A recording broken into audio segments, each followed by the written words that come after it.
Imran series novel Tariq بھنور، تحریر M.A. راحت۔ وہ ہم سے علیحدہ ہو گئے ہیں، کیا مطلب؟ میں سمجھا نہیں۔ جواب میں احسان اللہ نے پوری تفصیل سر سلطان کو بتا دی۔ ان کا کہنا تھا کہ وہ سفارشی رکن ہیں اور صرف سیر کرنے کے لیے شہری لائق آئے ہیں۔ جواب میں سر سلطان ہنس پڑے۔ احسان اللہ نے کہا، آپ ہنس رہے ہیں جناب؟ ہاں، وہ ایسی ہی شوق فطرت کا مالک ہے، کاش آپ اسے برداشت کر لیتے۔ کیا وہ کوئی عہدے دار ہے؟ ہاں، یہی سمجھیں، لیکن ان کا وہ بچکانہ رویہ ناقابل برداشت تھا۔ اس کی یہ غیر سنجیدگی تو صدر پاک ایشیا بھی برداشت کرتے ہیں۔ تب ہمیں پہلے آگاہ کرنا ضروری تھا۔ خیر ٹھیک ہے، اوکے۔ 1 minute please. جی فرمائیے، ہمیں اس کے لیے کیا کرنا چاہیے؟ نہیں، وہ خود اپنے لیے سب کچھ کر لے گا۔ آپ اس کی طرف سے بے فکر ہو جائیے، اسے ساتھ لانا ضروری نہیں۔ اور اس کے ساتھ ہی سلسلہ منقطع ہو گیا۔ احسان اللہ ایک عجیب سی کیفیت کے شکار تھے۔ پھر وہ ایک ٹھنڈی سانس لے کر بولے، شاید مجھ سے غلطی ہوئی ہے، وہ ایک شوخ ذہین تھا، میں اس کے لیے افسردہ ہو گیا ہوں۔ بات کافی پرانی تھی۔ میشیگاؤ میں ایک حادثے کے تحت عمران کی ملاقات وان سو پاؤ سے ہوئی تھی۔ ایک شراب خانے میں آگ لگ گئی اور عمران وہاں سے گزر رہا تھا۔ نشے میں بدمست ایک شرابی اس کے ہاتھ لگا، جس کے کپڑوں میں آگ لگ گئی تھی۔ اس وقت وہ فائر بریگیڈ وہاں نہیں پہنچا تھا اور لوگ امداد باہمی کے طور پر کام کر رہے تھے۔ عمران نے شرابی کے لباس کی آگ بجھائی۔ یہ ایک بدحیت اور خوفناک شکل کا آدمی تھا۔ آگ نے اس کے بدن کے بہت سے حصوں کو جھلسا دیا تھا۔ اس کی داڑھی بھی آدھی جل گئی تھی، لیکن وہ بہت قوی ہیکل تھا اور اپنے اس جھلسے ہوئے بدن کی ذرا بھی اسے فکر نہیں تھی۔ تم فرشتے ہو، اس نے تشکرانہ لہجے میں عمران کو دیکھتے ہوئے کہا۔ ہائے؟ عمران آنکھیں پٹپٹا کر بولا، تم نے مجھے جہنم سے کھینچ نکالا ہے۔ سوری، غلطی ہو گئی۔ کسی اور کے لیے تمہیں آسمانوں سے بھیجا گیا ہوگا۔ مجھے غور سے دیکھ لو، میں خالص جہنمی ہوں۔ آج کل کوئی چیز خالص نہیں ہے، میں ہوں۔ وہ سینے پر ہاتھ مار کر بولا۔ پھر کیا ارادہ ہے؟ عمران نے پوچھا۔ مجھے آگ کے اس دریا میں پھینک دو، ورنہ تمہاری جواب طلبی ہو جائے گی اور فرشتوں کی نوکری سے نکال دیے جاؤ گے۔ تمہارے زخموں میں تکلیف نہیں ہو رہی؟ ہو رہی ہے، لیکن اتنی نہیں جتنی میں نے سنی ہے۔ کیا سنا ہے تم نے؟ عمران نے ایک ٹیکسی روک کر اسے اس میں بٹھاتے ہوئے کہا، یہی کہ آتشیں دریا ہوتے ہیں، گناہ گار ان میں سوئمنگ کرتے ہیں اور آؤٹ کاسٹیوم میں، اور انہیں تکلیف ہوتی ہے اور وہ اپنے گناہوں کو یاد کرتے ہیں۔ تم گنہگار ہو؟ Shut up! میں اب گریٹ گنہگار ہوں۔ میرے گریڈ کا خیال رکھو۔ کیا تم مجھے معمولی گنہگار سمجھتے ہو؟ وہ آنکھیں نکال کر بولا۔ عمران اسے ہسپتال لے گیا اور اس کے زخموں کی بینڈیج کرائی۔ زخم زیادہ شدید نہیں تھے، اس لیے ہسپتال والوں نے اسے ایڈمٹ نہیں کیا۔ وہ خود چونکہ اس قدر نشے میں تھا کہ اپنی رہائش گاہ کے بارے میں نہیں بتا سکتا تھا، اسی لیے عمران مجبوراً اسے اپنے ہوٹل میں لے آیا۔ دوسری صبح خود شرابی نے اسے جھنجھوڑ کر جگایا تھا۔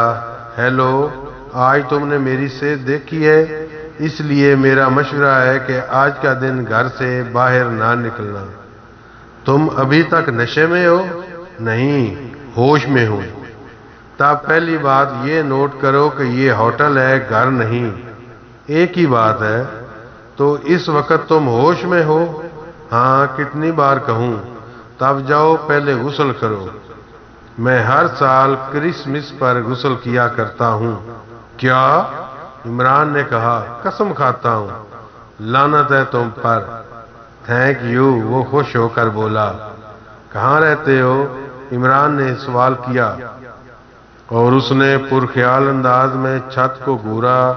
دیر تک اسی طرح چھت کو گھورتا رہا، پھر اس کی آنکھوں میں آنسو چھلک آئے۔ زندگی کی 7 بہاریں دیکھی تھی اس نے، صرف 7، اور اس کے بعد اپنے ننھے منھے سفید ہاتھ میرے سامنے جوڑتے ہوئے کہا تھا کہ میں اس کے باپ کو معاف کر دوں۔ لیکن کیا تم نے مجھ جیسے پتھر دل انسان بھی دیکھے ہوں گے؟ میں نے خنجر سے اس کے باپ کی گردن کاٹ دی تھی، اور پھر اس ننھی سی بچی نے میرے منہ پر تھوک دیا۔ آہا!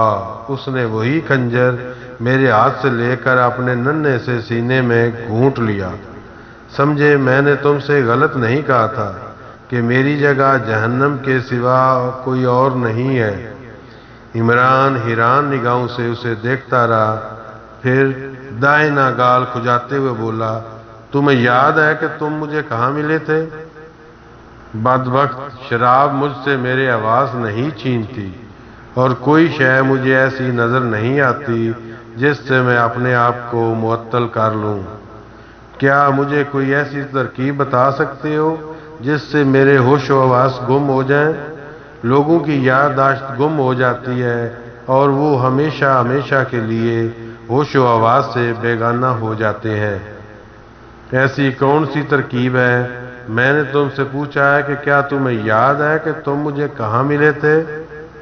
ہاں، آگ لگ گئی تھی، اور اس آگ میں جھلس کر ختم ہو جانا چاہتا تھا۔ ایک چانس لیا تھا میں نے، لیکن تمہیں بھی میں ہی نظر آیا جسے تم بچا کر لے آئے۔ وہاں اور بھی لوگ تھے۔ آہ، کاش تم ان میں سے کسی کو بچا لیتے۔ ویسے کیا تم بتا سکتے ہو کہ اس آگ میں کتنے افراد جاں بحق ہوئے؟ نہیں، میں نہیں جانتا، لیکن تمہاری باتیں میرے لیے حیران کن ہے۔ یاد ہے، مجھے سب کچھ یاد ہے۔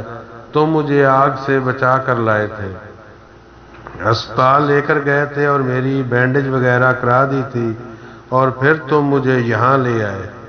تمہارا واپسی کا کیا پروگرام ہے؟ جا رہا ہوں، تمہارے ساتھ کتنا وقت گزار سکتا ہوں؟ میں تمہیں زیادہ پریشان نہیں کرنا چاہتا۔ تم نے بتایا نہیں کہ وہ کون بچی تھی جسے تم نے مرنے پر مجبور کر دیا تھا۔ میں بہت برا انسان ہوں۔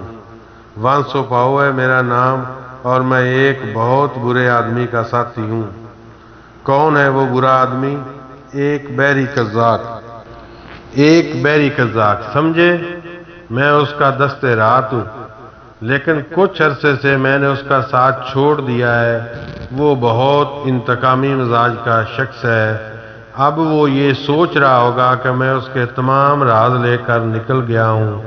وہ بدبخت ایک بہت بڑے سائنسدان کا بیٹا ہے، اتنے بڑے سائنسدان کا کہ بہت سی حکومتیں اس کی پوجا کرتی تھیں، لیکن اس کے باپ اسی کے ہاتھوں مارا گیا، کیونکہ دونوں کے نظریات میں شدید اختلاف تھا۔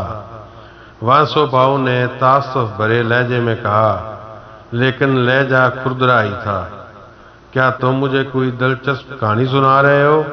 عمران نے سنجیدگی سے کہا، یہی سمجھ لو ماں، یہی سمجھ لو وہ ایک کہانی ہی کا کردار تھا۔ لیکن اس کے نظریات، وہ کہتا تھا ایک دن وہ ایک ایسا طریقہ کار اختیار کر لے گا کہ دنیا بھر میں اس کے نام کا ڈنکا بجنے لگے گا۔ لوگ اسے دیکھ کر خوف سے کانپیں گے، اس کا نام سن کر بڑی بڑی حکومتیں پر لرزہ طاری ہو جائے گا۔ وہ اپنے باپ کا ایک آخری تحفہ آخری مریل میں تجربہ کر رہا تھا، اور اس سے اسے کچھ حاصل ہوگا وہ تصور میں نہیں لایا جا سکتا۔ سمجھے واقعی وہ تصور میں نہیں لایا جا سکتا، وہ بہت خوفناک انسان ہے، اتنا خوفناک انسان کہ کوئی سوچ بھی نہیں سکتا۔ وانسو پاؤ جوش میں بولتا چلا گیا۔ کیا کرنا چاہتا ہے وہ؟ عمران نے چونک کر پوچھا۔ تم نے برمودا ٹرائی اینگل کا نام سنا ہے؟ وانسو پاؤ نے کہا، ہاں سنا ہے۔ یوں سمجھ لو برمودا ٹرائی اینگل کا ایک خاص مقام ہے، لیکن اگر وہ اپنی کوششوں میں کامیاب ہو گیا تو پھر برمودا ٹرائی اینگل ہر جگہ نمودار ہو سکتا ہے اور اس کی تباہ کاریاں بھی، لیکن ایسا ہونا نہیں چاہیے۔ مگر میں کیا کر سکتا ہوں؟ میں ایک بے دست و پا آدمی ہوں۔ عمران حیران نگاہوں سے اسے دیکھتا رہا۔ ایک شرابی کی بات پر یقین کرنا بہت عجیب سی بات تھی۔ عمران نے آہستہ سے کہا، کیا نام ہے اس کا؟ ہیوٹن گارسو۔ وانسو پاؤ نے کہا، یہ نام کبھی منظر عام پر تو نہیں